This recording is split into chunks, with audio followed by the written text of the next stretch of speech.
98FM Dublin Talks. Call 6797 981. And good morning from Adrian Kennedy. How are you today? I hope everything is good with you. We have a busy programme, as we always do, between now and midday today. And I have a very different way to start the programme today with a bit of a dilemma that a mother wrote to us yesterday. Now, this is one of the longest emails that we ever got into this programme. And by the way, if you want to contact us about anything you want us to talk about on the show, it's very easy. You just send us an email to dublintalks@98fm.com. dublintalks@98fm.com. Anyway, that's what a lady called Joanne did yesterday. She sent us an extremely long email, which we have shortened down a little bit.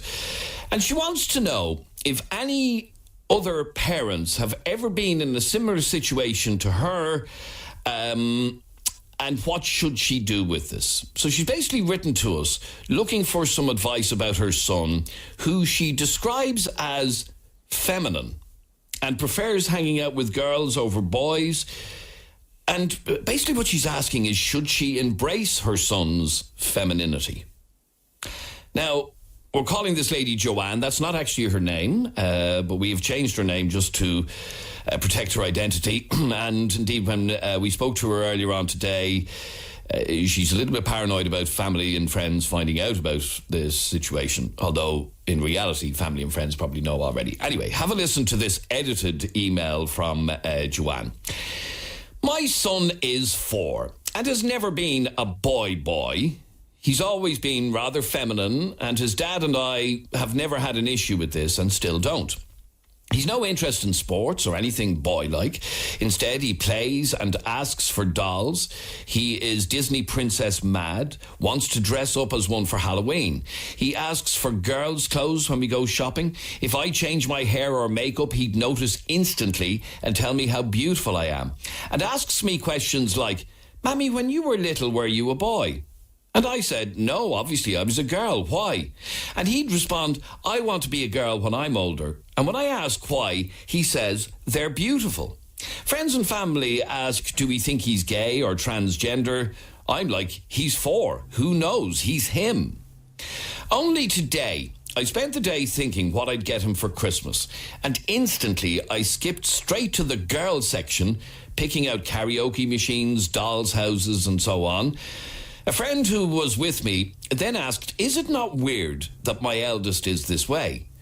She meant no harm by asking that, but went on to say how normal this seems to be for me, that I don't even blink an eye. Which got me thinking, is it all a bit too much? I'm just asking for opinions. Does anyone else have a child similar? He just started school, and kids have already been saying stuff to him like, pink is for girls. He wants to dress in a princess dress to school for Halloween. And while part of me is afraid of the backlash and bullying it'll subject him to in life, I don't want to say you can't wear certain things. Surely at 4, we should be able to be who we want to be.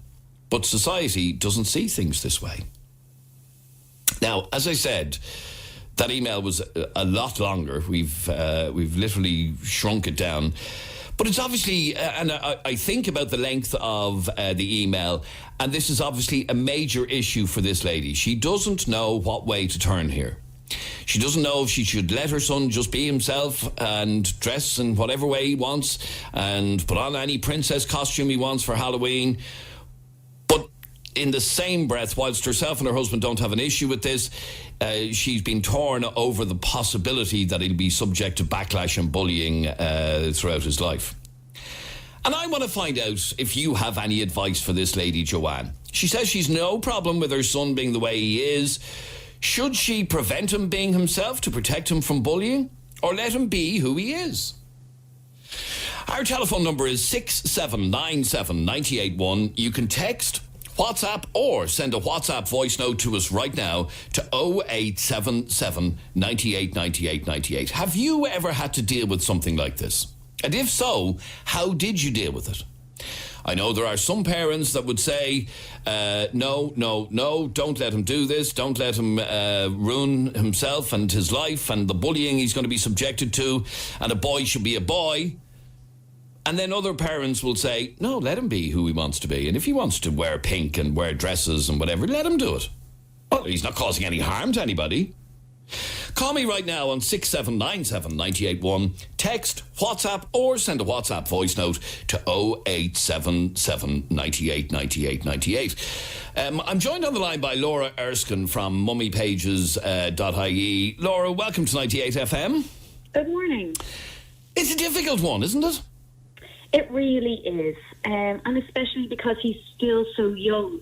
And actually, it's been researched across America that children at the age of 3 to 6 actually haven't solidified the idea of gender permanence, in that they are one sex and remain that sex even if they wear different clothes. So a 4-year-old boy might understand that he is a boy, but not necessarily have internalized the fact that he'll always be a boy and will remain a boy forever, or a male forever. So, having a flexible sense of gender in early childhood is actually quite normal. And therefore, this little boy's parents, Joanne, they're doing the right thing in just allowing him to be him, and supporting whatever interests he has. Now, you did mention that there was a Smith's catalogue and she flicked straight to the female section, or to toys that would have a female dominance. And this would be something that I would perhaps not encourage. What I would suggest is that actually they provide lots and lots of very different gender influences in his environment, so that as he grows and develops over the next 2 to 3 years, that he's exposed to lots of different influences in gender, both in terms of his environment and in terms of what gender norms are. But does that include, say for example, now she says she looked at the catalogue and she was looking at like dolls' houses or whatever. Should she just not get the doll's house? No, if the doll's house is something that he asks for specifically for Christmas from a grandparent or an aunt, and obviously Santa's only going to bring what is on the list, then she should follow her child's lead as to what they like. But it's also a good idea to provide some gender neutral toys and some toys that might have more of a male influence in his environment, so that he's exposed to more. It's like the fact that she mentions that the little boy is not interested in sport, but sport isn't necessarily a male dominated field. There are lots of girls who do sport, and lots of different types of sport. So it's about exposing him to lots of different things, so that he chooses naturally over time what he prefers, and then supporting him in whatever he enjoys, and allowing lots and lots of different experiences for him, so that he may decide that when you think about it, there might be Tom girl, and we might talk about a girl who doesn't like to wear dresses. There are I suppose, tomboys as well in the reverse, in that this is a little boy who likes to wear dresses, and that's not the gender norm. Okay, now maybe just a phase. Maybe just a phase, yeah, maybe so. But one of her big issues is something that's coming up in only a couple of weeks, and that is Halloween. And, most primary schools will have a day where you dress up just before Halloween, before you take your midterm break, which will be fairly normal.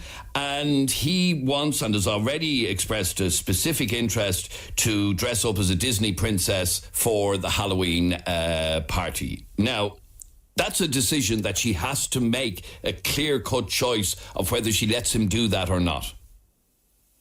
It is indeed. And I think that he would be upset if he wasn't allowed to dress up in the manner in which he chooses. So I think the best thing is to provide him with the tools to be able to deal with any potential comments from his peers. And but how do you prepare a 4-year-old for, friends in school calling him names? Well, it's actually just about having the conversation. It's about giving him phrases, so that if a boy says something that is unkind, that he knows what to do. So he has one answer prepared, and it might be something like, well, you go to the pantomime at Christmas time, and how many girls are dressed up as, or how many boys are dressed up as girls in that show. I'm dressing up as a princess today because I want to and I think it's fun. And once the child has an answer, then that's okay. It's about equipping him and giving him the tools to be resilient to that behaviour. It's also about forewarning the teacher that the child is going to dress up as a princess, and maybe the teacher has a very inclusive conversation within the class the week before they go in for Halloween, where she talks about dressing up and how people like to dress up as lots of different things, and that it's all about having fun, so that there's no judgment. We're a much more inclusive society. There are now subjects in school which actually address gender neutrality, gender different stereotypes. It's about breaking down barriers in much the same way as when I went to school, everybody in my class was white, and now you go to school and there are so many different races and religions in school, and the children today don't notice because that is now the norm, and it is becoming the norm that there may be children with different gender preferences, although it is too early to say whether her child has a gender preference, because that idea of gender permanence isn't something that has solidified as yet, and it's probably around the age of 8 or 9 before he could actually ever have a conversation about whether he felt comfortable in his own skin, and that's something that you would engage with a doctor and a psychologist to help. Okay, so the bottom line from your opinion is to just go with it and basically see where it ends, basically. It is, and prepare those around him and the child itself to be able to handle difficult comments or interactions that they may receive because of the way they're choosing to dress. Okay, I'm very interested to read the very first message that came into us from a man. And here's what he says, and this is my worry for kids like this, that this man who sent us in this message could pass his opinion onto his own children. Absolutely sick. Poor child. What in the world are we doing to the future of our children? Parents with too much time on their hands. I'm nearly crying for that poor boy. What do you say to that? That's terrible. I mean, I was listening to the news only this morning, and they're talking about bringing in how the BAFTAs and the Oscars are gender discriminatory, and how there won't be a best actor and a best actor and a best actress. It'll just be the best actor, yeah. Exactly, and that's because we're becoming a more inclusive society, and I would worry about that man's attitude, actually, to be perfectly honest. And that's exactly the point, and this is exactly the conversation that I want to have on 6797 981. That man's message right now says, absolutely sick, poor child. What in the world are we doing to the future of our children? Parents with too much time on their hands, nearly crying for that boy. Laura Erskine from mummypages.ie, thank you very much indeed for joining us. Mairead, you're on 98FM. Hi, Mairead. Hi there, how are you? I'm very good, thank you, Mairead. You heard Joanne's message. Yes. She's happy enough with the way her little boy is, but she's worried. I don't understand, though, why she's advertising it all over radio and social media, though. I mean... She's not. We haven't identified her. We haven't identified her child, so she's not. Well, fair enough, but I think it's just that, I mean, she's obviously some way concerned over purely or worried about it, or, you know, she has some sort of problem. It's still there at the back of her mind. She didn't initially at all. In fact, the opening line of her email was, it's something that his dad and I never had an issue with, and still don't. However, other people have since been questioning, is he gay or transgender or whatever, and it has gotten her thinking, is it all a bit too much? Well, to be honest with you, I think, eventually or whatever, that breed, and especially that man you just read that text out from, and that, they're a dying breed. I mean, people are actually neutralising now to the fact that some people or whatever have a little bit more of what you call feminine traits, or male traits and things like that. We all know what genitalia we have and stuff like that, but it doesn't define our character. I worked in a creche, a few years back. I knew many of the children that would come in. There was a little boy in particular. He used to come in with pigtails and everything, bobbins in his hair. He used to have a pink suitor, but he'd also wear a leather jacket and sunglasses. Right, and I mean, that's his character. And I mean, he's grown up and he's a lovely, lovely kid. And I mean, he's off into school or whatever, and he wears what he wants or whatever. And he's genuinely happy. And I mean, why worry about bullying until the time comes? I mean, cross that bridge when it comes to that. And that girl that you were talking to there, she's dead right or whatever. Give them the correct phrases to use. Literally prepare them for bullying, because if you think about it, there's, no matter what situation you're in, no matter what primary school you put them in, there's always going to be something that other children or whatever, or even adults, unfortunately, that will find or whatever to bully them or to find them into a certain shape. Okay, so if a 4-year-old boy, he's probably going to be nearly 5 in a couple of weeks, wants to go to school for the Halloween party dressed as a Disney princess, you say let him do it? Absolutely. If he's happy, if he has a smile on his face, if the little children that he's hanging around with or whatever isn't blinking an eyelid.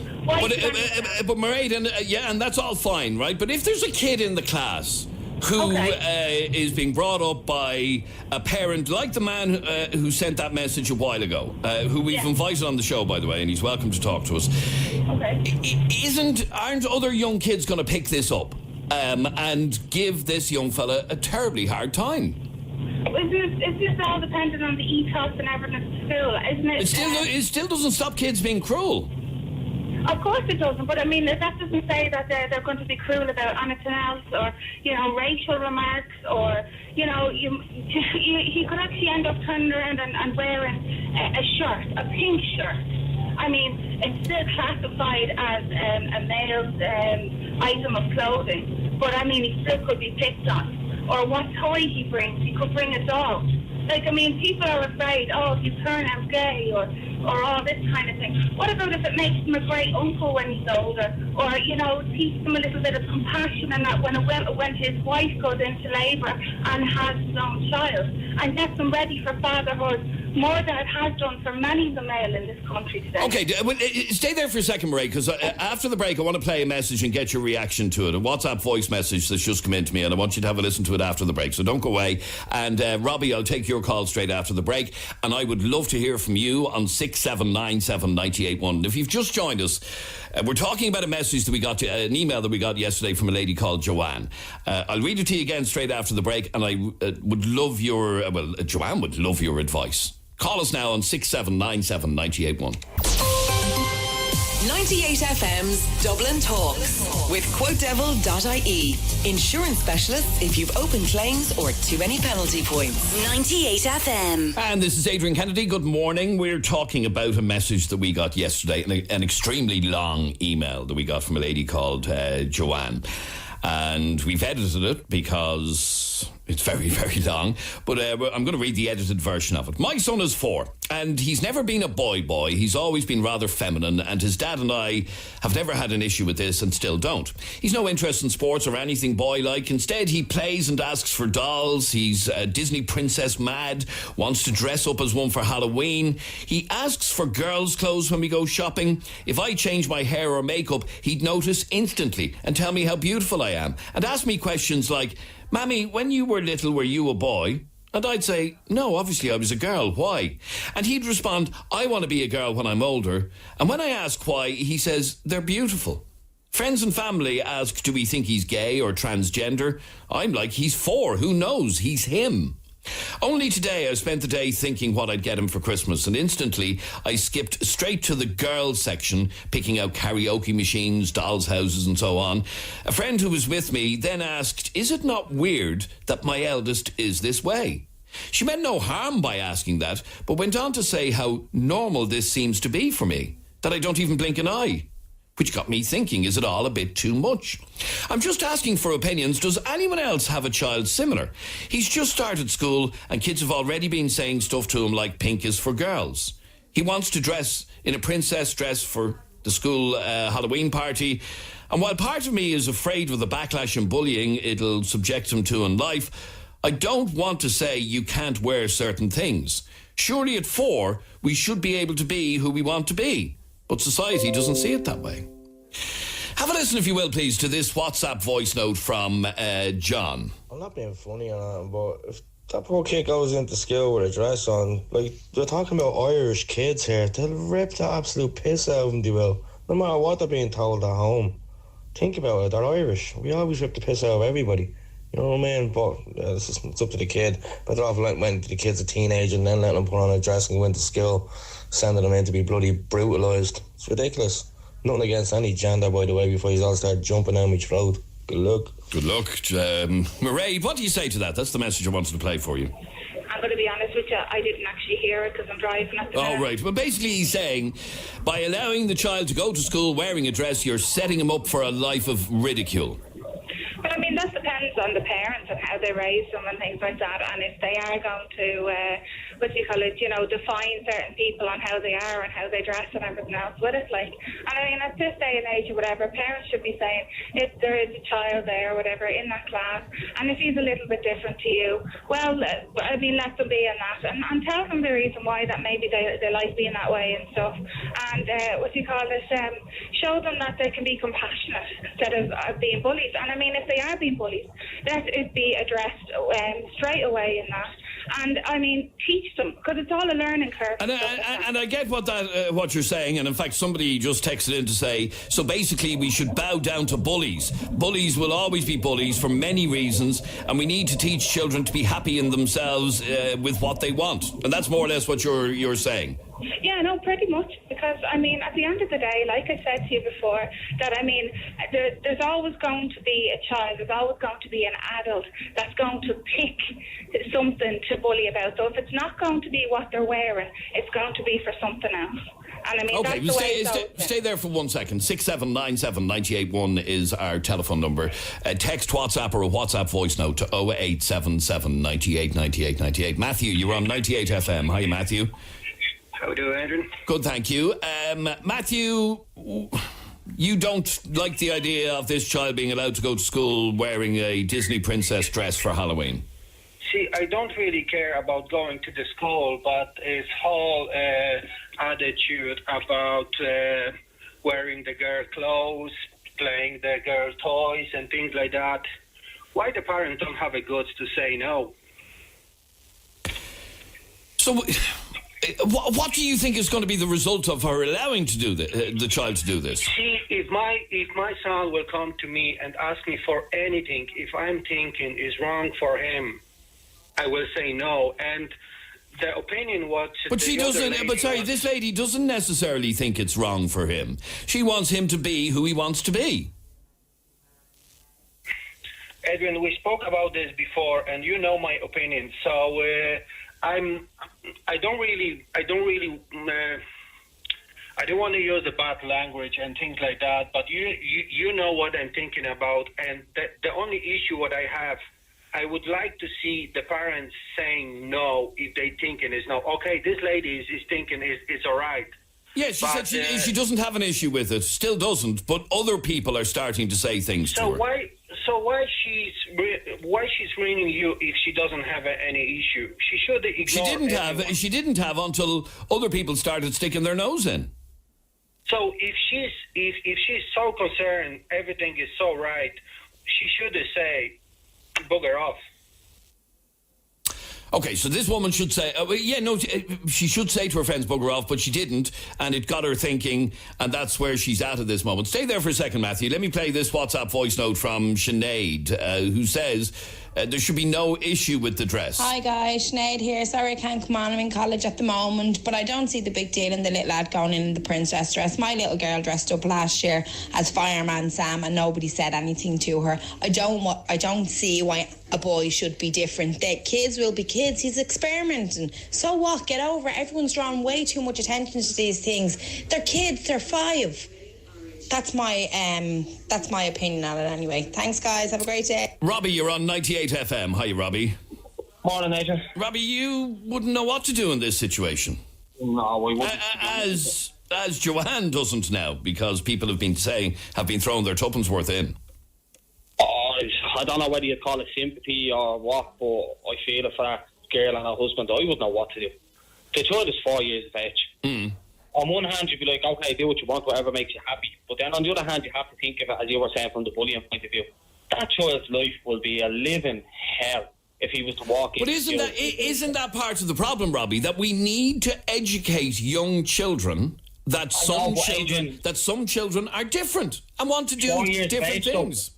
4 years of age. Well, the only way 4-year-olds have opinions is if it's passed on to them by their parents. That's the only way they pick up those opinions. And it does get passed on to them by their parents. Like if my little lad is 6 and if he was to turn around to me and say, I want to play with girls' toys, I'd say, yeah, no bother. I wouldn't think anything into it. I wouldn't get too into it with him, do you know what I mean? But if he wants to turn around to me and say, I want to wear a girl's dress into school, I'd slightly think about it to the fact of what you were saying, the bullying point of view. Adrian, I've seen it. Like, I walk, like... Yeah, but, sorry, Robbie, kids get bullied for all sorts of reasons. I was bullied as a kid for wearing glasses. That's exactly what I'm about to say to you. My little girl was bullied because I never tested her from school. Do you know what I mean? People in her class were saying, oh, you don't have a daddy, you don't have a daddy. Oh, right. Yeah. Do you know what I mean? I don't know. On one hand, I'd say, yeah, no, but I'll let him do whatever he wants to do. It's his life, like, do you know what I mean? Like we all love to make decisions for our kids and hope to do the best for them, but you can't stop your kid from doing what your kid wants to do. But at 4 years of age... Okay, so if he wanted at home to play with the girls' kitchen, or he wanted to... No problem. I played with Wendy houses with my sisters when I was younger. Okay, so you wouldn't have any problem with any of that. But when it's going public and he wants to go to school in a dress as a Disney princess... That's where you draw the line. No, but that's where I wouldn't know what to do. This is the problem. Like, okay, well, I wouldn't want to stop him, but at the same time, a part of me feels like I'd have to stop him because I wouldn't want them to be absolutely crucified for doing it. Okay, stay there for a second. Where am I going? Sharon, tell me about your now 12-year-old, but then 2-year-old. So basically my son, 2-year-old, first holiday in Lanzarote, all he wanted was to have the little set of necklace and bracelet, little kind of costume jewellery. He wore it for the whole holiday. When he came home, he always went shopping with me. He would be going through all the clothes. He'd be pointing out, Mum, what do you think of this? What do you think of that? He would wear my bracelets. He would be pretending to have like a hairband on him, and he has grown up all through those years. Basically, he loves his makeup. He loves his watching YouTube how to put on it. He's excellent at putting on makeup. But as the years have gone on, he's kind of stopped. Like when he was younger, like he would dress up in an Elsa dress. I got him an Elsa dress from Frozen. He loved the wigs. He loved the long hair. He loved all the dressy up things. And I allowed him to do it because he was expressing himself. Is he gay? I don't know. Do I care? No. Will he be a cross-dresser? Don't know. And do I care? No. I mean, at the end okay, so he's 12 now. Yeah. Where is he at now? So 12, he's after starting secondary school this year. As he's been getting older, and he would maybe put up a little thing up on his Snapchat about him putting on makeup, and he has got a lot of feedback, a lot of positivity, but obviously a lot of them are negative, asking him, boys in school asking him if he's gay and so forth. Now, he would always say no, and I just said to him, son, I said, at the end of the day, you are excellent at what you do. So, he does freestyle dancing. Mm-hmm. He loves makeup at Christmas time. He would always ask for the most. He's more makeup than I have, and it has to be the best of everything. He has to have the best of everything. Right. That kind of way. Fair enough. But where he is now is, I would always say to him, look, at the way I look at it is, so for every action, there's a reaction. Mm-hmm. And if you want to go out and wear makeup, expect to get negative comments. But does he, or has he? He's never worn makeup outside. Right. No, he hasn't. And I think there is that fear. And he has come back to me and said, Ma'am, when I started school, his first day was a disaster. It's like, oh, you're going to be the odd one out because you're gay, because you like makeup. And he got a little bit upset about that. And I said, but son, that's just small-minded people, I said. So I tried to say, look, don't let the bullies win. Do your dancing. Be creative in your makeup. All of them, as I said, you know what I said? I said, the likes of those boys that say that to you, in 10 years' time when you're doing makeup, I said, for the stars, I said, they'd say, oh, I knew him. I went to school with him. And that's great to give him that kind of aspiration and whatever, and have him thinking that way. But unfortunately, we all know, and I know schools do their very best to prevent bullying, but we all know how cruel kids can be, and they can be, despite how... I mean, I was sent a photograph of I assume it's a school book, at least it's a children's book, and it's by Todd Parr, and it's called It's Okay to Be Different. And that's what we're trying to teach kids, but a lot of them aren't getting the message, and that's the worrying part. Let me play... there's a lot of interest in this, actually. It's because we've touched on something here. Ben sent us this WhatsApp voice note. This day and age, my arse. Boys are boys, girls are girls. They're completely different, and they should be dressed accordingly. They should be dressed accordingly. Jackson, I'm going to talk to you straight after the break. You're transgender, and you believe that this little boy should be allowed to be what he wants to be. You there, Jackson? Yeah, sorry, hi. You believe that this little boy should be allowed to be what he wants to be?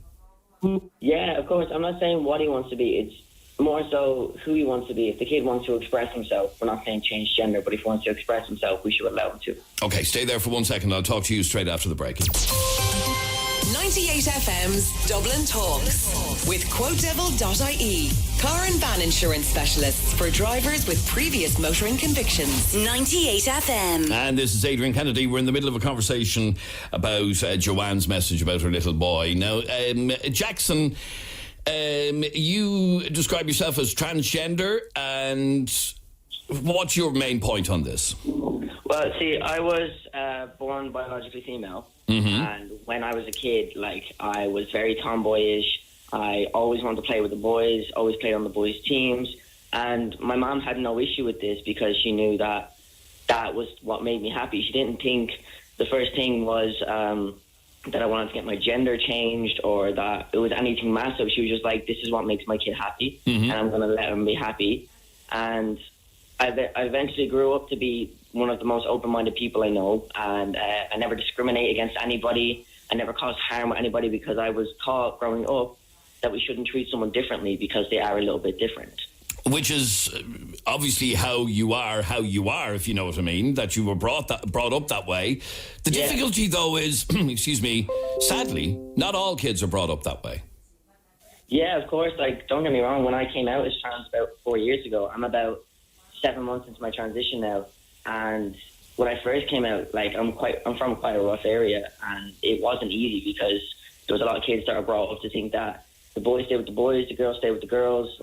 Like the guy said in the voicemail, he had a similar mindset to a lot of people in my area, but it's overcoming those boundaries and those people that make you the strong person that you become. You know? Okay, so let's come back. What age are you now? I'm 18. You're 18. So it was 4 years ago when you were 14 that you came out as transgender to friends? Yeah, I came out to my mom and my friends, yeah. And in school? Yeah, I was in an all-girl Catholic school, which is why I decided to come on the show, was because I know what it's like going in to be different and being the sore thumb that stands out. But it's not as bad as you think. I think everybody that's on the show is quite, in their adult years, maybe mid-20s, mid-30s, and they experience a lot of a different kind of scenario than I would have. Okay, so in your all-girl Catholic school at 14 years of age, when you declared that you were transgender, what sort of reaction did you get? Well, off students, they were really open. They were a bit confused because nobody's very educated on it. And when I came out, I actually sought resources of an organisation called TENI, who are Transgender Equality Network Ireland, and they do so much for people who kind of can't get their schools to come around. But the school's reaction was fine. I first told the school I was actually, wanted to change my name and my gender in the school at 16, and that was during my 4th year. And the school was very iffy and butty about it, but that was the older generation of the school. And eventually they came around because they realised this is who I was. It wasn't a massive bad thing. What I'm hearing from you is that the younger crowd, in other words, your peers, were much more open and accepting than older teachers might have been. Yeah, 100%. Like, all they had to do was ask one or two questions, maybe, how did you know, or like, are you feeling okay, or what pronouns do I use? And apart from that, like, everybody else is fine. Okay, let me ask you one final question, and this comes back to Joanne's message in the first place, and she's talking about her 4-year-old. Can you remember back that far? And were you that soldier? Were you like Joanne's little boy? Although you were a little girl at the time? Yeah, it's a confusing thing being that age, because I can remember how far back that all I wanted to do was play football and be on the boys' team. And my mum thought it was absolutely brilliant that I was the only, so to say, girl on the boys' team, and I was kicking ass on the football pitch, So right, okay. I was only 7 when I got on. Okay, so your advice... some people believe it may be just a phase he's going through. Others believe that he is who he is. You believe that this mother should let her little boy be what he wants to be and dress whatever way he wants to dress, even at 4. The thing I believe, and I'll tell you straight up, and I think that the mother should definitely try and take this in, is this might be a phase and this might not be a phase, but the best thing that she can do for her child is show him that whether or not it is a phase, she's there for him and she supports him 100%, because that's what will make the kid grow up. And that's what you had when you were younger, and that's what makes you such an all-round balanced individual. Yeah, and I still have that support to this day, so that's fantastic. Why I know it's so much better. Jackson, I appreciate your openness and your honesty, and thanks very much indeed for talking to us. Thanks very much for having me. All right, there you go. Let me just play one more WhatsApp voice note before we wrap this up.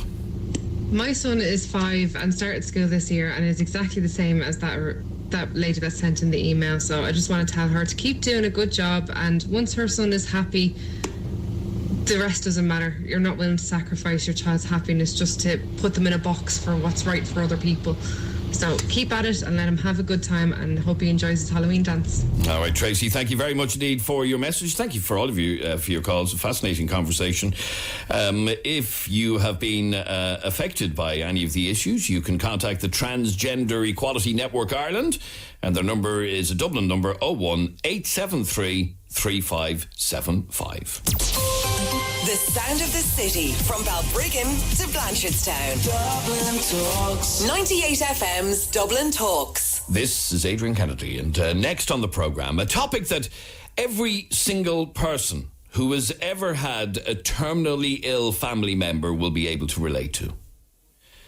There is nothing worse than seeing a loved one suffer with an incurable condition and not being able to do anything to ease their suffering and pain. In fact, in Ireland, some argue that we actually treat animals with more compassion than humans. Well, figures out this week have shown that the majority of Irish people now believe that assisted suicide should be legalised in Ireland. The latest Amárach poll that appeared in the news this week found that 55% of people think that assisted suicide should be legal here in Ireland. The poll found that 22% opposed legislation of assisted suicide, while 23% said they didn't know, but 55% said they are in favour. And we want to know, is it time for new laws to be brought in to allow assisted suicide here in Ireland for terminally ill people? Call me right now on 6797 981. And I'd particularly like to hear from you if you are part of the 20+% who are against this. I'd like to find out why. Call me on 6797 981. Text, WhatsApp, or send a WhatsApp voice note to 0877 98 98 98. I'm joined on the line by Tom Curran, who is a director of Exit and has been the organisation's Europe coordinator based in Ireland since 2010. Now, you will remember the case of Tom's partner of 25 years, Marie Fleming. She took a case to the High Court and later to the Supreme Court, arguing that as a disabled sufferer of multiple sclerosis, she had a constitutional right to receive assistance to die. Now, both courts dismissed her case, and Marie passed away in December 2013. And since Marie's death, Tom has become an active campaigner on this subject, and he joins me on the line. Tom, thanks very much indeed for joining us on 98 FM. Thank you for inviting me. What do you make, firstly, what is your reaction to that opinion poll that shows that 55% of people here in Ireland now are in favour of assisted suicide here in this country? Well, that's no surprise, because every poll that's been done going back since this issue, I suppose, was brought to fore by Mary, every poll has shown that people in Ireland are in favour of it. People understand it a hell of a lot better now, I think, particularly because I suppose Mary gave it a very human face. It's not an abstract subject now. It's not something that academics talk about. This was a person who had decided that at a point when her MS had taken away her quality of life. Mary didn't want to die. Mary wanted to live. Mary wanted to enjoy life. But she decided that at the point that the MS stopped her from doing that, then she didn't want to continue living. And to her, it was as simple as that. Now, some people will argue, Tom, as I'm sure you've heard, that life ends when life ends, not in a speeded up way. Can I ask you, in terms of Marie's passing, was it any worse than it might have been had she been allowed assisted death? Well, Marie's death is a very personal thing. I understand that. And there was a police investigation into her death. And all I can say really is that Mary died very peacefully. Mary died, she didn't have a bad death, which is exactly what she wanted to avoid. Mm-hmm.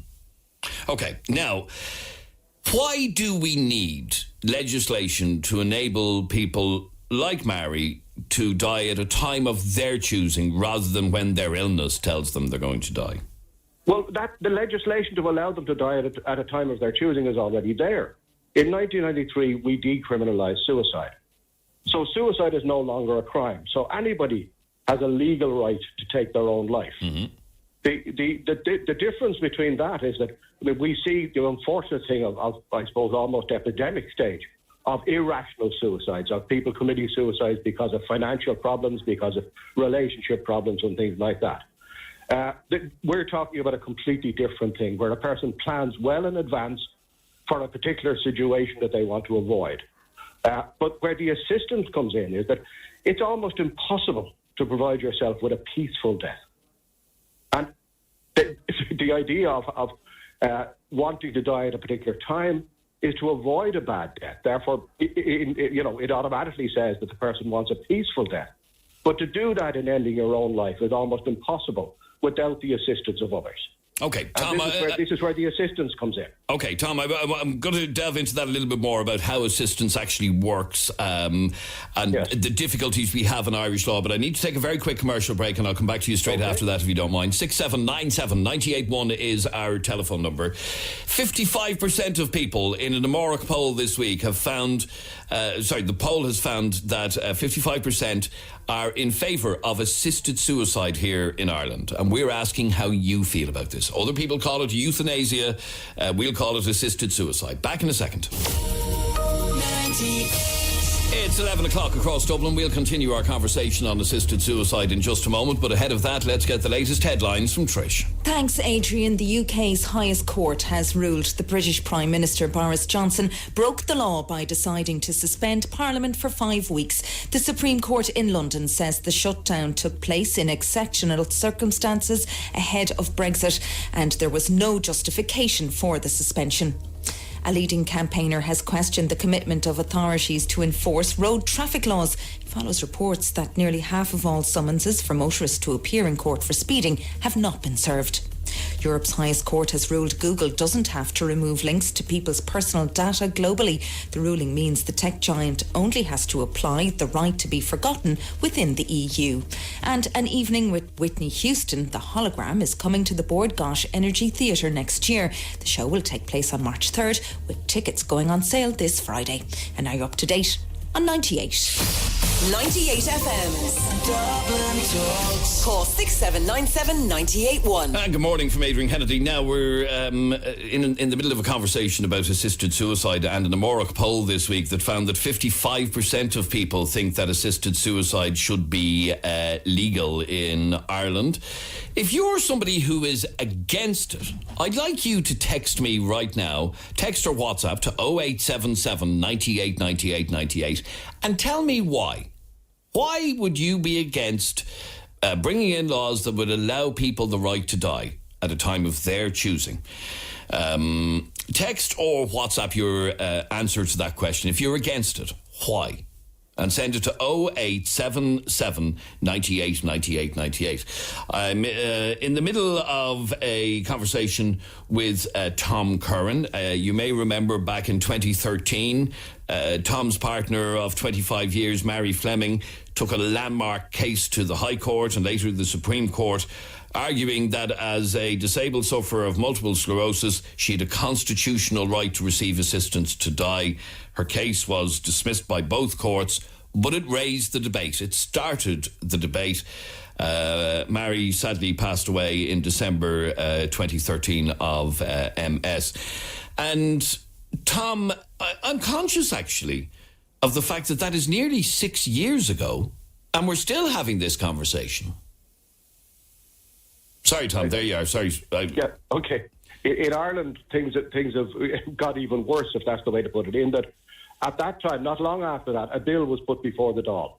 I drafted a bill with the help of 4 barristers, and John Halligan put the bill before the Dáil. But the one of the things that was said in the Supreme Court was that there was nothing to prevent the Oireachtas from bringing in. There was no constitutional ban on bringing in assisted suicide, that there would not be anti-constitutional or against the Constitution. Mm-hmm. But one of the things that the Supreme Court did upheld was the discrimination case that we took on the basis that because of the 1993 Act of decriminalising suicide, every able-bodied, every person had a right to take their life. And that meant that an able-bodied person could do that anytime they wanted. But a disabled person, because of their disability, that right was removed. And they agreed with that. They said that that was correct. But they weren't prepared to strike out the law, because by striking out the law, it would make things possibly or difficult for vulnerable people, and people could take advantage of, which I perfectly understand. Okay. But they put it to the Oireachtas to change it. Now, that bill fell with the change of Dáil, and there's no bill before the Dáil at the moment. Tell me then, Tom, how... I mean, it might seem like an obvious question, but how does assisted suicide work? Well, you said before we went off on the break, you mentioned that some people would call it euthanasia. Mm-hmm. First, let me just clear up a particular situation as far as definition is concerned. There are 3 particular situations we're talking about. One is euthanasia, as you put it. Now, euthanasia is where somebody else makes a decision that a person would be better off dead.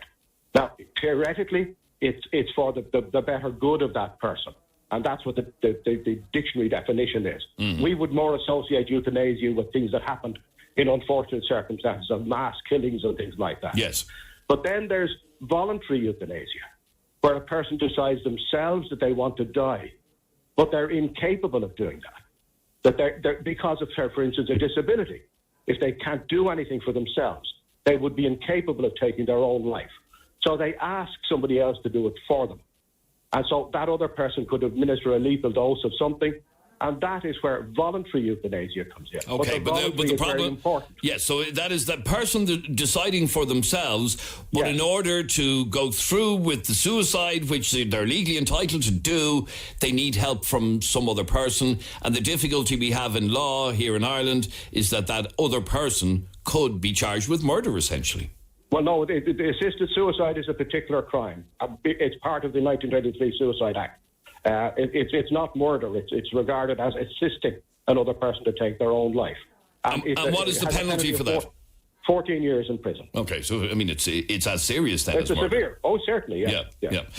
People have got less for murder. Okay, now this is something that is allowed in many countries around the world now. It is. Yeah. Some argue that there's no need to bring in laws here. You can just travel to Switzerland, for example.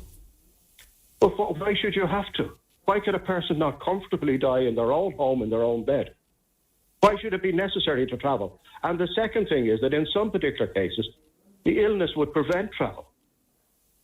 So why should we have to have a person leave our own country? We had exactly the same situation with abortion, and everybody thought that was right. But then eventually the Irish people decided it wasn't, that should be available to their citizens here in Ireland. And why can't we do the same for assisted dying? Is it open to any sort of abuse? And that is one of the fears that people have about assisted dying, that it is open to abuse, that, somebody could essentially be killed. Well, everything, no matter what we have, no matter what laws we bring in, no matter what things we do to prevent something happening. For instance, we have a law against murder, but people get murdered. We have a law against drinking and driving, but people do it. We have all sorts of laws. So there are people who are going to break the law, no matter what it is. And people are breaking the law as far as assisted suicide are concerned. Mm-hmm. They are helping other people. But there is an unfortunate situation where there are greedy people around, and people will try to take advantage. But what we've got to do to make sure that whatever law we bring in has enough safeguards built into it to try to prevent it. Now, okay, so how to do it 100%. How does it work in other countries in terms of preventing it being abused? Well, for instance, Oregon is a very good example. Oregon has had assisted suicide now for 20 years. And there's an application process where people have to go through. First of all, they have to be proved to be rational. Because, unfortunately, it's assumed that if a person wants to take their own life, they have to be irrational. Whereas the opposite applies, that if a person wants to take somebody else's life, they're assumed to be rational. And that makes no sense to me. But they first of all have to be proved to be rational. And then they have to determine why they want that assistance. What illness they have or what life expectancy, what they not so much life expectancy, but what they would expect in life in the future. Like, for instance, a very painful existence and that sort of thing. Mm-hmm. And it has to be proven that it's the person themselves that's making that decision. And that's done through lots of, I suppose, interview with that person, which to a certain extent eliminates the possibility of somebody else coming along.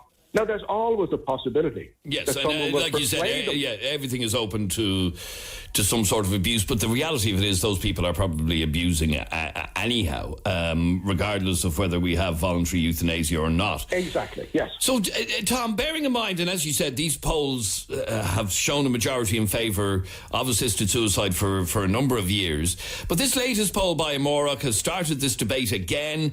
55% of people believing it should be legal in Ireland. Are you surprised that it's only 55%? Well, the last one was higher, and I think the reason that it's only 55% this time was that there was no focus on it. There was nothing in the news. There was nothing to bring people's attention to it. So it probably took people to a certain extent by surprise. Yes. In that it hasn't been part of this poll hasn't been part of a national debate ongoing. Exactly. It just came out of the blue. If they had time to think about it beforehand, I'd say some of those people who don't know might have decided yes. In the last poll that was done, it was over 70%. But that was right at the time of Mary's court case. So there was an awful lot of empathy for Mary and for Mary's situation. So there was over 70% of people, 74 or something, people said that it should be there. Okay. But the surprising bit, sorry for interrupting you, but that poll, the surprising bit of that poll was over 50% said that they would help someone. So they would break the law. Rather than see their loved one suffer or whatever. Yep. Okay. And as you said, some people do that quite regularly here in Ireland. Yes, absolutely. Yes. All right, Tom, how far away realistically are we from having any sort of legislation surrounding assisted dying here in Ireland? Well, there's been lots of talk about a bill. As I say, John Halligan put the bill in, but it fell when the government changed, which was 2014 or 15 or something. And so there hasn't been a bill there before that. There's been lots of talk from John of getting someone else to do it because he can't now that he's a minister, and other people saying that they would put it forward as well.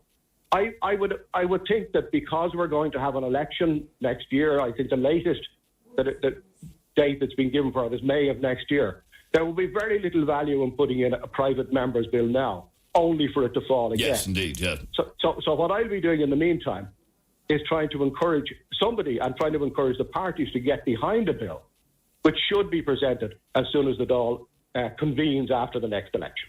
All right. Tom Curran from Exit International, thank you very much indeed for talking to us on 98 FM. And that's what we want to talk about. Are you part of the 22% of people who are against assisted suicide being legalised here in Ireland? Call me right now on 6797 981. Text, WhatsApp, or send a WhatsApp voice note to 0877 98 98 98. 0877 98 98 98. Here's a WhatsApp voice note from John. Hi, Adrian. It's Declan. I understand about that assisted suicide. My mother only passed away in July from pancreas cancer, and she was in serious pain at the end. And if I could have taken her out with myself, I would have. So, yeah, I totally get people wanting to put their loved ones out of pain like that. It's absolutely horrible. And I think if I was in that situation myself, in so much pain, looking at what my mother went through, I wouldn't want to go through. And let's be honest with you, if I had my way, I'd want to go. Just put me out of my misery, to be honest with you. So I'm sorry I can't come on and walk right now, but yeah, I'd be part of the 55% or whatever percent that voted for it. It's the family knows self. Nobody's going to kill their own loved one, you know what I mean? So that's just my opinion. Thank you. I'd like to hear from you on 6797 981. If you were found guilty of assisting somebody to die, you could face 14 years in jail. So you're not charged with murder, but it's nearly as serious as murder. We're asking whether or not you would support assisted suicide or voluntary euthanasia here in Ireland, where a person can decide when they die. Now, John, your point on this is, if you want to take your own life, off you go, yep. But you shouldn't be allowed to be assisted. Yeah, Adrian, I was just listening to your chap there who was speaking about his wife, and my sincere apologies to her about his wife's death and the circumstances around it. But my point in this is simple. I don't disagree with assisted suicide or people taking their lives in the event of medical conditions that are beyond medical help. Let's put it that way. But it has to be by your hand and your hand alone. Why? Nobody else's. Why? Because that's your choice to do that. Nobody else has a right to... Take the abortion, for instance. Nobody has a right to take life, and that goes for assisted suicide as well. The fact is, if you want to take yourself off this planet, go ahead, be free to do so. But make sure it's by your hand and your hand alone. Nobody else's. Okay, now, one of the things that, as you will have heard, is that this discriminates against people who physically aren't capable of taking their own lives, which is unfair. So if you are disabled or if your illness is so severe that you literally can't take your own life, you need help to do it. Yeah, but that may be so, and that may put the person who's debilitated, might help them to move on and be out of pain. But at the end of the day, you're leaving a person there who could be open to charge of murder. And it's not fair in that. No, but isn't this why we're having this conversation? Shouldn't we have a law that allows somebody, a doctor or a loved one, to assist this person to die? Not in that direction, no. It has to be by you and you alone. But what if you're not capable of doing it? But what if you're not capable of doing it? Well, I'm sorry then to say, tough luck, you can't do it. There's no other way of saying it. If you can't take your own life, and I mean, I'm not being flippant about saying this, but if you can't take your own life, you can't expect somebody else to help you to do that. It is putting undue stress on somebody, and it's actually putting on somebody else's, it's basically saying to somebody, it's putting guilt onto somebody that they took your life. You can't do that. But John, at your request. At my request? No, if somebody is assisting you to die, it would be at your request. Yeah, but I wouldn't do it. And I personally think it That's would fine, be wrong. you mightn't do it. Well, let me read. We don't have the right to do it, Adrian. That's the point I'm making. We don't have the right to take life. It doesn't matter what it is, abortion, it's, suicide, assisted suicide. We just don't have that right. We can't assume that right in this society. Okay, let me read this message that's just come in to me, and it says, my husband died a horrible death from cancer, and if I could, I would have helped him to die. But you're saying if that man was incapable of taking his own life, he should be left to linger in pain. Unfortunately, yes, because if he couldn't do it himself, yes, I would agree. Unfortunately, that's the circumstances, and he'd have to bear them out himself. Yeah. Okay. Nobody has the right to assist him on it. Okay, John, stay there for 1 second. 6797 981 is our telephone number. You can text, WhatsApp, or throw us a WhatsApp voice note to 0877 98 98 98. 0877 98 98 98. We're asking whether or not it is about time that assisted suicide was legalised here in Ireland. And obviously suicide is legal since 1993, as you've been hearing. But if you're incapable of taking your own life, but you want the right to die, which you have in Irish law, shouldn't somebody be able to help you to do it without spending 14 years in prison for helping? Now, Margaret, you're very close to this at this moment because your dad is in a hospice at the moment. Yeah, Adrian, that's right, yeah. And what did you want to say? All I'm saying is, I can understand what that chap is saying, the last fella that you have on. But, with my dad now in the last stages of vascular dementia, I'd love to be able to help him, but I think if I gave him that tablet, I'd feel very guilty that I have actually done something to him that he doesn't know, what I'm doing. Do you know what I mean? Now, in the past, had your dad ever expressed an opinion on a subject like this? No, Adrian, right. Never. No. So, for you to assist him, would be you making that decision and not him? Yeah. And therein lies a problem. That's where I'd have my problem, yeah. Because I left that tablet in front of my father to assist himself. He just take it up and take it because he doesn't know what he's doing anymore. So he eats tissue and everything, he just takes everything up and puts it into his mouth. So if I was to just leave that beside him and say, there, Dad, there's your tablet, he'd just take it. Do you know what I mean? Unaware of what he's taking. The risk here in a situation like this, so in terms of your dad's current health, is he aware of anything, or where is he at? He's in the very last stages of vascular dementia. No, Adrian, he wouldn't know where at the moment. I do know where he's at, sorry. He wouldn't know what he'd be doing. Right, okay. He would not be capable of deciding himself that he wished to die? No, even though I know he wouldn't like to be living the way he's living either.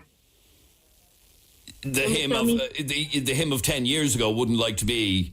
The him of 7 years ago, Adrian, yeah, because he was riding up to 5 years ago, he was a taxman for 55 years. Okay, so the him of 5 or 7 years ago would not like to be the him of today. No, but because that conversation was never had in the past, when he was of sound mind, if you like, it would be down to you to make that decision. And that's where one of the fears is, that's where the law would be open to abuse. And I'm not saying in your case, I'm saying in general, people just knocking off an elderly person because... But this is it, because he's with vascular dementia, and I get upset every single day I go there. I'm down there 7 days a week with him, and I spend 45 hours with him down there. I left work to look after him, and I hate it. Actually kids looking at him because he hasn't got a clue what's going on anymore. You know that.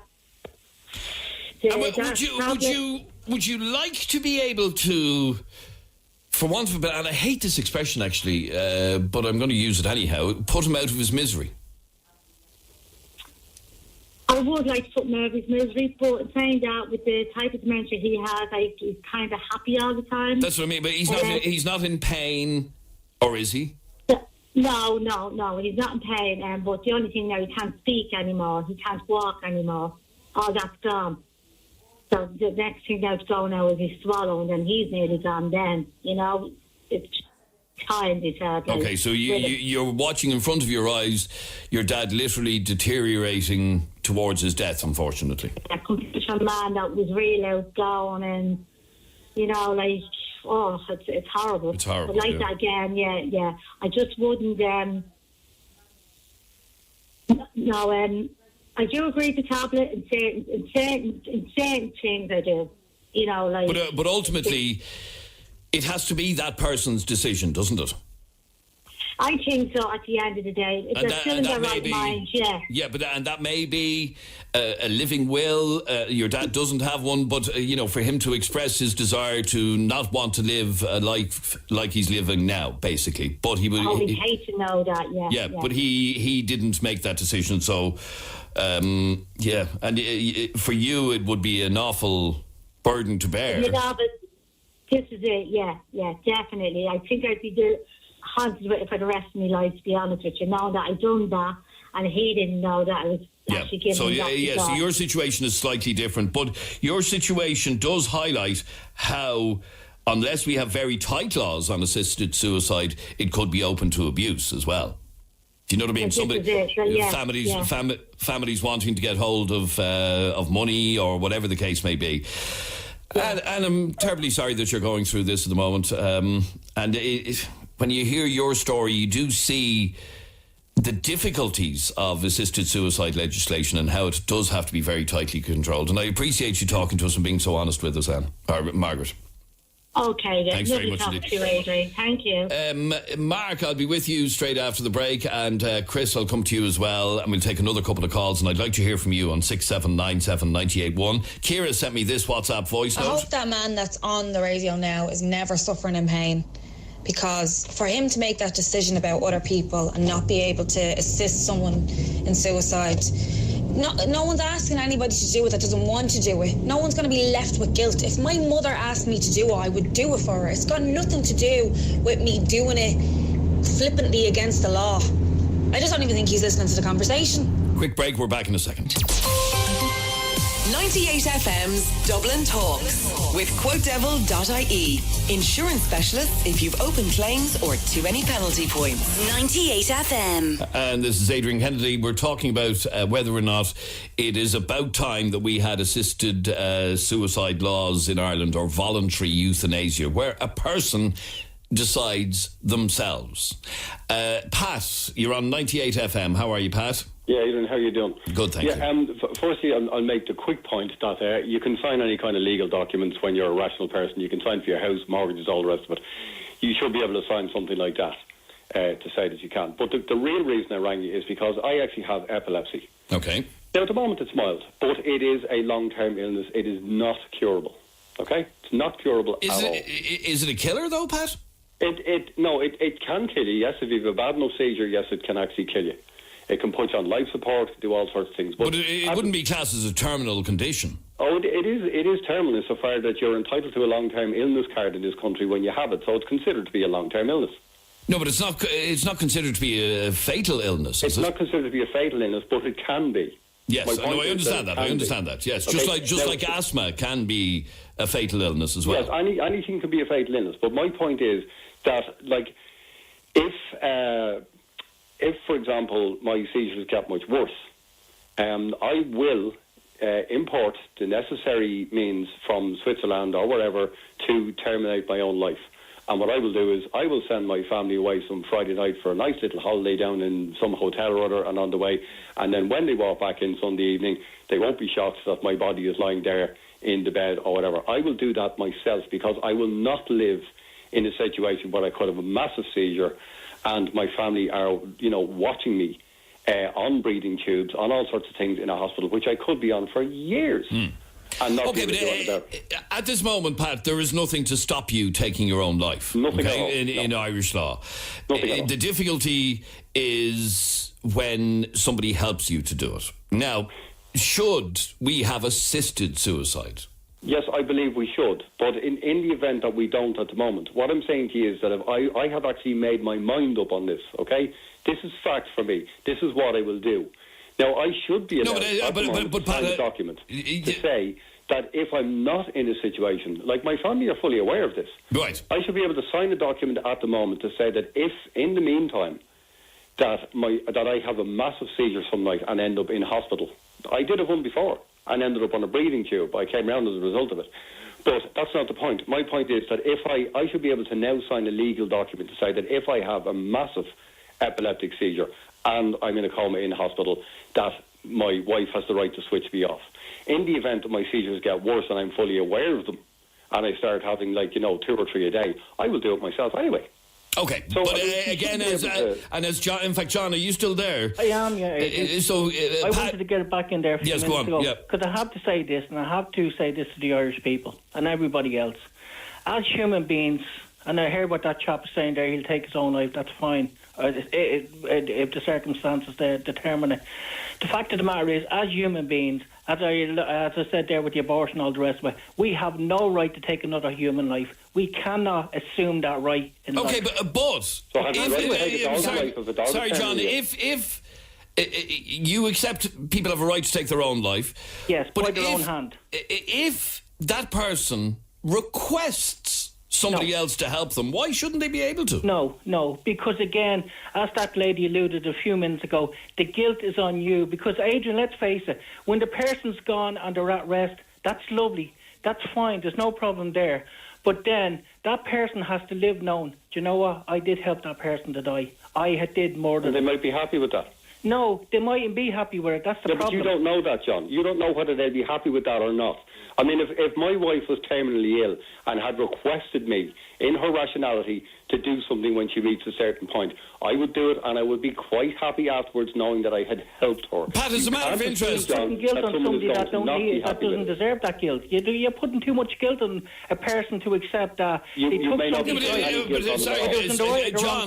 John, no law would force somebody to do this. No, what I'm saying here to Bodie is on this issue is that basically when you say to somebody, listen, I'm on the way out, I got this, I hear about the epilepsy and all the rest of it. You know, I look, if it gets to a stage where I can't bear it, I want you to, and I can't facilitate myself taking my own life. Listen, I'm going to, I want you to give me the tablet that will help me to move on to the afterlife. That's fine for you because you're out of it. But then if that person assists you in that suicide, the fact is they have to move on throughout their life and go, do you know what? I killed that person. I killed my loved one. At their request. It doesn't matter. Exactly, Adrian. At their request. You can't do it. I wouldn't feel... Humanity can't allow that. You would feel guilty about it. I wouldn't. And there are loads of people who wouldn't.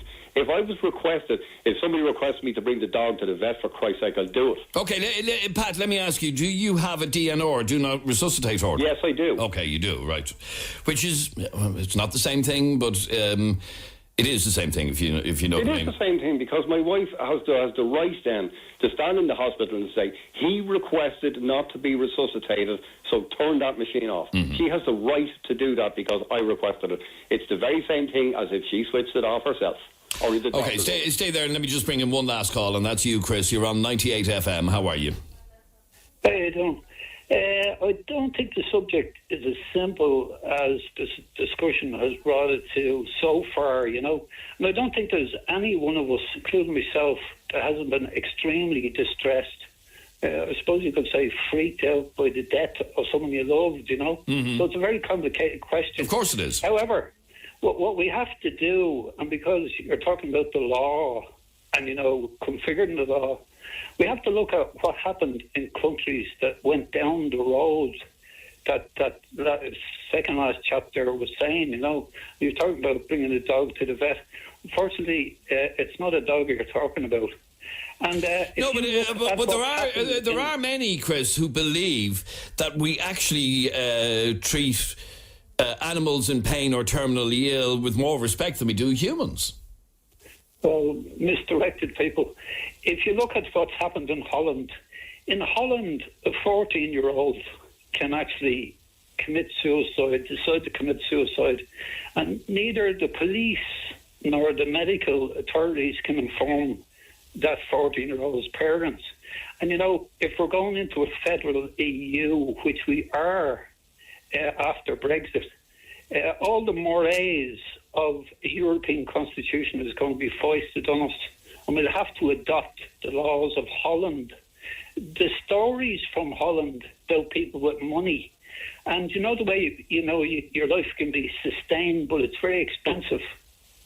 It's like Frankenstein's monster in Holland. The stories about families, avoiding using money belonging to the victim of this they don't spend the money, basically. Okay, so sorry to cut across you, Chris. Your principal objection to introducing any sort of assisted suicide legislation in Ireland is that it would be open for widespread abuse. Yeah, well, any sort of assisted suicide, currently, as you said, the law changed in 1993. Anyone... But that's not for assisted suicide, that's for suicide by your own hand. Yeah, well, it changed in the sense that it was no longer considered mort. Okay, but sorry, Chris, I'm out of time here, but you believe that it could be abused. That's your main concern. A dangerous direction. And we have to really respect the law and the lawyers and the constitutional judges on this. All right. Okay, sorry to cut across you, Chris, but I'm way out of time. Thanks very much indeed for your call. Thank you all of you for calls. As we were talking earlier on to Tom Curran, and it is nearly 6 years since Mary Fleming passed away, which is hard to believe. It only seems like yesterday. But in the 6 years since she passed away, nothing has happened in terms of even having a conversation about this. That poll this week has, I think, started that conversation all over again. Anyway, thanks very much indeed for your calls. You're listening to 98FM's Dublin Talks. The sound of the city, from Balbriggan to Blanchardstown. Dublin Talks. 98FM's Dublin Talks. I'm Adrian, and that man there is Jeremy. And we're here for a reason. Well, we're both here for a reason, to have a little bit of a debate that we want to get you involved in. Okay? The one thing that dog owners and cat owners will never agree on is which pet is the most loyal. I've always argued that dogs are the most loyal pet. Dog owners will tell you that dog owners are far more loyal than cats. Cats don't give a damn about their owners. You could die tomorrow and your cat wouldn't even miss you. Whereas a dog... Probably eat you, actually. Yeah, where a dog would mourn you for years. We were fascinated by this research today that shows... new research from the UK says that the belief that cats are distant and cold-hearted when it comes to their owners is just not true and unfair on cats. Their studies show that cats reacted in the same way as puppies and children when they are unexpectedly left alone. They missed their owners. 70 kittens were placed one at a time into an unfamiliar room with their owner for 2 minutes, or without their owner for 2 minutes. And the owner then the owner went out for 2 minutes before returning, and experts secretly watching the cats said 64.3% of them showed signs of secure attachment. Okay, so they put a cat in a strange room with its owner. Yeah. So me and Mr. Puds, is my cat, in a room, and left us there for a few minutes to get on, and then I left the room, and as I left the room, the cat went... It was distressed a little bit, yeah, basically. Yeah. Showing signs of loyalty. Now, I have always believed, and this report won't tell me otherwise, I've always believed that dogs are much more loyal than cats. And, in fact, we, a couple of years ago, had this debate, Jeremy, about... cats versus dogs, and you at the time argued absolutely not, my cat's the most loyal thing, he's a wonderful cat, loves me, smiles when I come in the door and all of that. I've changed. Yes, your opinion has changed. Yeah. And by the way, I'm just looking at at the moment we're running a poll on our Twitter page, and it's very disheartening if you're a cat owner, because we're asking, who do you think are more loyal, cats or dogs? 93% of our listeners believe that dogs are more loyal. I used to believe that cats were loyal. Mm-hmm. And then something happened with my cat in the last 4 months that's changed my opinion. My cat, Mr. Puds, I have two cats, Buddy and Mr. Puds. And Mr. Puds has been a loyal cat to us for the last 9 years, I'd say. Great cat, lovely cat. Now, you come back from 2 weeks holidays and he doesn't give a damn, he just... Yeah. But where I come back from 2 weeks holidays and Sparky nearly knocks me to death. Yeah. Okay, but with my cat, 3 months ago, one of the days my cat decided to go around to one of the neighbours' houses, which is on an avenue behind us. Okay. And when my cat went to the house, my neighbours gave my cat something like a burger or something. I think it was a Big Al's burger or something like that. Mm-hmm. My cat has never come home. It's not funny. It's not a joke. My cat has never come home. My cat, Mr. Puds, now lives in my neighbour's house. Literally has left us and won't come home. Literally upped and left? Upped sticks. Are we not feeding him properly or something? Yeah, of course we were, but we obviously weren't feeding him Big Al's hamburgers. And he obviously likes Big Al's. Okay, so we're talking about loyalty, and after having this cat for 9 years, he gets fed a lovely burger in the neighbour's house and he shags off. Now, we regularly, once a week, I will go round to the house to see if Mr. Puds wants to come home, and I'm standing at the end of the steps, and Mr. Puds is sitting up there in the porch in his little bed that they've given him. And by the way, they're great. They look after him. You know, they're brilliant. And she says to me, the neighbour says to me, listen, do you want your cat back? And I'm like, he won't come back. So I'm standing at the end of her steps. He's looking out at me the porch and more or less give me the middle paw. Like, he's literally giving me the middle paw. I'm like, Mr. Puds, will you please come home? Please come home. Just come on, Mr. Puds. And he's sticking the paw up at me. F off. No, not coming home. Getting Big Al's burgers here. Okay, so you've now realised that cats aren't loyal at all. That's the bottom line. And that's the conversation we want to have with you right now on 6797981. Experts say that 64% of cats are actually loyal. They have an attachment to their owners. Jeremy, after 9 years of nurturing Mr. Puds... Literally, he was one of the family. He was one of us. Discovered that he didn't give a shit and he just shagged off. Because he was getting fed better. Call us right now on 6797981. Text, WhatsApp or send a WhatsApp voice note to 0877 98 98 98. New research has shown that cats are actually very loyal despite the fact that none of us believe they are. We were talking about the fact that if we go away on holidays and we have Sparky minded by a dog minder, he's not unhappy to go there. But by God, is he happy when we come home. His eyes light up like a Christmas tree as soon as we walk in the door. And he misses us. He's not the same dog. But cats, no. They'll go to where they get the best burger. Weasels. Isn't that all they are? Little weasels. And we want to find out from you, do you have a loyal cat? And I want you to give me examples of how your cat is very loyal. Because I don't believe they are. I believe they'll go to where they get the best burger or the nicest bed or whatever. Well, they're like humans. You go to the best restaurant that serves you the best steak. Well, I'm not going to up and leave my missus because I found a more comfortable bed in some other woman's house. Am I? Some men do.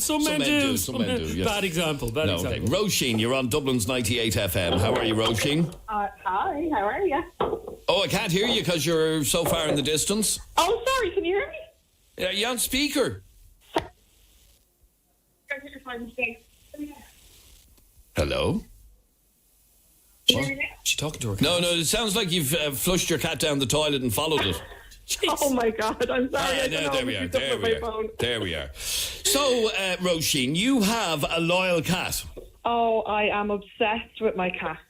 Oh, he's the loveliest little thing. Oh my God, I just love him so much. Mm-hmm. He's like, now he's loyal. He can't technically leave us because he's an indoor cat. You see, now there's another conversation for another day. Yeah, another conversation for another day, which, by the way, I remember having with you years ago, Jeremy, about keeping cats indoors. I changed my mind. My cats are outdoor cats. And as soon as you let them out, gone. Went off to the neighbours. Yeah. Okay, so you've a very loyal cat only because he's a prisoner. No.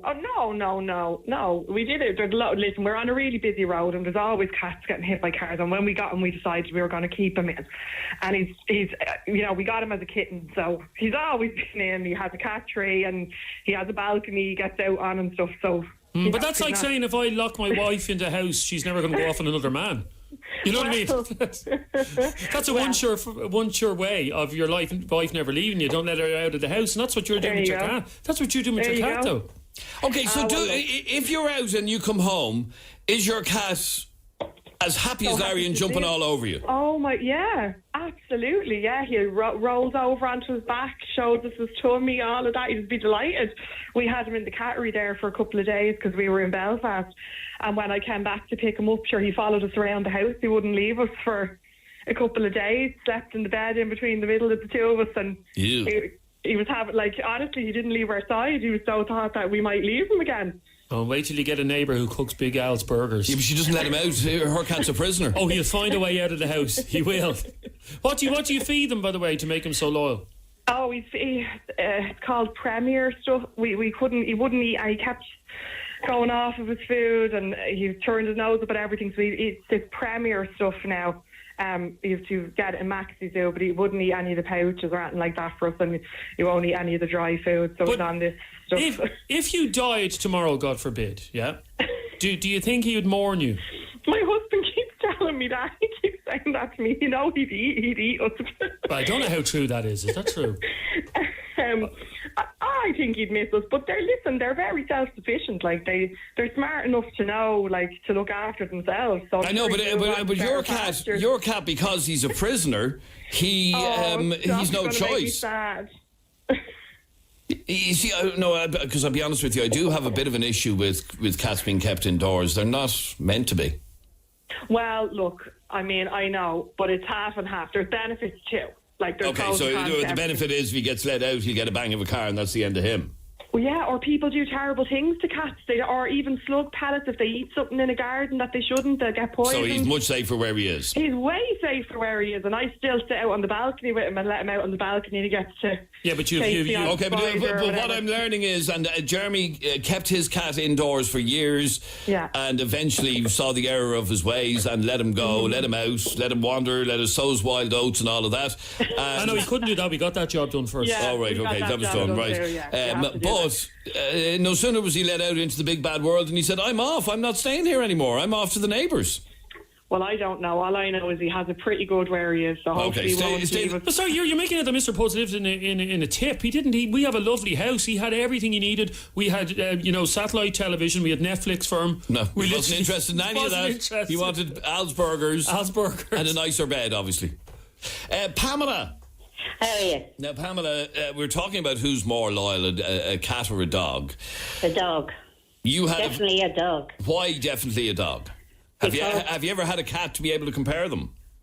Well, we have a stray cat comes around. Don't know who owns them. Right. But we do feed it. The reason why is, you see, I used to work in a cinema, right? Mm-hmm. And I used to go down cleaning. So I decided that I would go down earlier than usual. Okay, earlier than usual, yep. Yeah. And what happened was, something told me to look back up the road, and I seen the dog follow me, right? So I decided that I'd wait for her and let her come with me. Now, she was old at this stage, right, and she walked really slow. But anyway, I decided that I'd let her come with me, and I waited, but it took a good while before she caught up on me. Right. And when I got down to the cinema was actually being broken into. But when they checked the CCTV cameras, what happened was the break-in was only had to be a few minutes before I arrived. So I reckon the dog stopped me from going down that early. Oh, so the dog is like a psychic dog? I don't know. But she just happened to interfere with your... Which she normally didn't. Right, interfere with your normal routine. Yeah. Otherwise it could have been very different. Follow me, but she followed me down that morning. And so I had to wait for her because she walked slow. And when I got down to the cinema, when the cinema was just being broken into, everything was wrecked. But what happened was when they checked the CC, the break-in was only at to happen a couple of minutes before. Wow, okay, so the dog had some role in... How would the dog saving. know that he just did. What? He just did. That's how loyal he was. We're talking about how loyal dogs are versus cats. A cat wouldn't do that for you. But cat wouldn't prevent you walking in on a break-in. Cats don't have psychic abilities, so... Dave, you're on 98 FM. How are you, Dave? That's the crack, folks. Now, Dave, you also believe that dogs are way more loyal. Dogs are the best animal on the face of this planet. They are like... I'm not going to argue with you, yep. That research is just pro-cat propaganda. That's all that is. Yeah. But, but if you think about it, right? The last 10,000 years of human history has been a shared history with dogs. There's no other animal out there. And it's like a domesticated dog will actually prefer to be around a human being than they will other dogs. But how come then, I'm just thinking, lads, you're all rabbiting on about how dogs are the most loyal creatures ever, yeah? Mm-hmm. when you go up to the pound or whatever and you adopt a dog that's already been owned by someone else, that dog loves you within a week. So he doesn't necessarily. It can take a bit of time, and that's true. It can take a bit of time. That is actually, because we have 2 dogs, and one of them is a rescue dog, and we have absolutely no idea. Like, I'd love to meet the guy who got rid of him and kick him in the balls, because he's the best dog we've ever had. And our dog, Sparky, is a rescue dog, but I can tell you, if I compare Sparky's personality now to what he was like when we got him first, he was a very nervous dog. It took him months to settle into our house. Our fella's the same. It took him about 6 months to warm up to us. Yeah. But I know, but lads, but once he did, in both your cases, if the previous owner of both your dogs was to walk down the road, your dog would just probably pee. Yeah, because in Sparky's case, it's nearly 10 years later, so he's not going to recognise him. Sue, you have 4 cats, and it says on my screen most of them are loyal. Yeah, particularly the males are loyal, I find. Now, not all, but definitely the males. I have 2 males. And one is 10 and one is 8. And I always did find particularly the males were more friendlier. They're lazier as well. And I have 2 females, but the females are I always found the males definitely more friendlier. Yeah. No, right, so they haven't done what Jeremy's Mr. Puds did and just shag off to the neighbours, no? No, well, funny you say that. One of my neighbours up the road from me, she does have a male, and he fecked off as well on her. Oh, right, okay. Yeah. So, why is it always the males that feck off? Always the males. It is. That I can't answer, but I don't know. Like, there's always somebody home in our house, and I don't know, they just get I'm not saying they get treated constantly, but I don't know. The cats do that, unfortunately, and there are cats out there that aren't loyal. We've never had a cat that went away from us. We've had 6, 7 cats at one time. Now I'm down to 4. But I have 2 females now as well, and they're not as friendly. I know, but Sue, when you come back from holidays, we came back from 2 weeks holidays there last month, yeah? We were gone for a full 2 weeks, and the cats are being house-sitted in the house. Well, one of them was. And when we arrived home, I remember, on a Tuesday afternoon with the bags, and we walked in the door, and for a split second, I was expecting Buddy, our other cat, who's quite loyal. I was expecting him to jump up into my arms and start hitting me. He just ran out the door. He ran out the door, yeah. You see, that's the point. Where, honestly, when we come home from a holiday, Sparky would deafen you with his barking. He's so happy to see us. Honestly. Jumps all over you. And it's not like he forgets who you are. He knows straight away we walk in the door. Ah, you're home. Hey! He's delighted. Sharon. Yes? Sharon, you say your cat knows when you're coming home from work and meets you at the gate. I'm telling you. You've got a psychic cat. I'm telling you. I live on a busy road, cars up and down all the time, all kinds, all colours, everything. When I come round the corner, my cat knows, and even my neighbours have said it. It sits up, walks down to the gate, and meets me. Honest to God, before it even sees the car. And how does it know? Yeah. Well, it's psychic, obviously. I've no idea, but they have some sort of sixth sense, because maybe it smells me. I don't know. Right, so we've now had a psychic cat and a psychic dog. I'm telling you, they have a sixth sense. No, the cat's probably in heat. I'd say the cat's in heat. No, every time my car comes, not even into the gate, around the corner, it's up and walks down and meets me at the gate. That's hilarious. Honest to God, yeah. So your cat is very, very loyal. Well, must be. Either that or it's hungry. One or the other. I would argue it's the latter, yeah. Do you have any neighbours that cook Big Al's burgers? Yeah, there you go. No. All right, Sharon, thanks for your call. Psychic cats and psychic dogs, Radio Gold. That's what one of our listeners just texted in to us. Where else would you get it? That is it from us for today. Thanks for listening. We're back tomorrow morning, 10 o'clock. Andy Clark is live at Dundrum Town Centre for the afternoon. And in the next hour, he's got some great music lined up like these.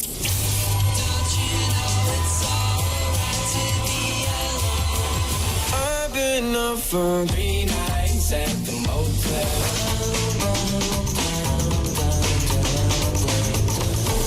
98 FM.